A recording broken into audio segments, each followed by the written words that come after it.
Kenya's first election under the current constitution, which was promulgated in 2010, will cost the taxpayer an incredible 22 billion shillings. According to the Independent Electoral and Boundaries Commission IEBC Chief Executive James Oswago, several factors come into play in terms of planning and preparing for a six-tier election whose cost is the highest in the world. Speaking to Ksh TV, Oswago said the huge cost implication of running the general election should not be misconstrued to mean it's business as usual. We are perhaps the only country where you are doing 6 elections in a day. Previously we had 3 elections. Now we have 6. That has got massive cost implications. The chief executive said unlike in the past where a voter will take less than 10 minutes in a polling booth, this time round Kenyans should brace themselves for more time in the booth, and with this fact in mind, the budgetary allocation for more ballot boxes is high because of the number of Kenyans that will be voting, who are projected to be around 21 million, therefore necessitating smaller streams which will make the number of streams more and the personnel required to run the affair a lot more. If a typical Kenyan goes to vote and you present the Kenyan with 6 ballots, on average they'll take up to 20 minutes each person to go through that, 15 to 20 minutes.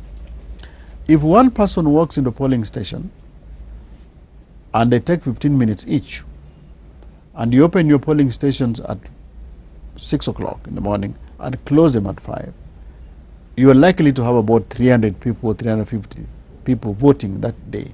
With last week's highly anticipated court ruling by the High Court on the election date, leaving the country's 2 principals to decide its fate, IEBC refuses to be drawn into when we should have the elections. The court judgment said IEBC can determine a date. If the 2 principals fail to agree on a date, the 2 principals have not failed to agree on a date.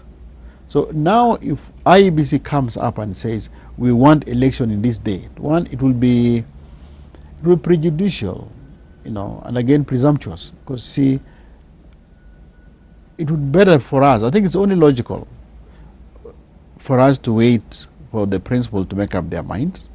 If they can't, then IEBC will act.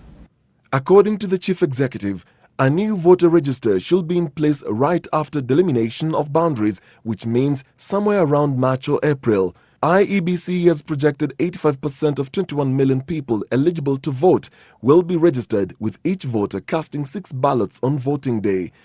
Around 40,000 polling centers will be established to cater for the high numbers. 80,000 police officers will be deployed to all polling stations countrywide, with streams of about 300 people. On the delay of appointing the registrar of parties, IEBC says it will not entirely affect its operations, but has warned political parties that will not comply with the act of dire consequences. If you don't conform with them, you may not be a player in the next elections because you will have fallen short of what the law requires.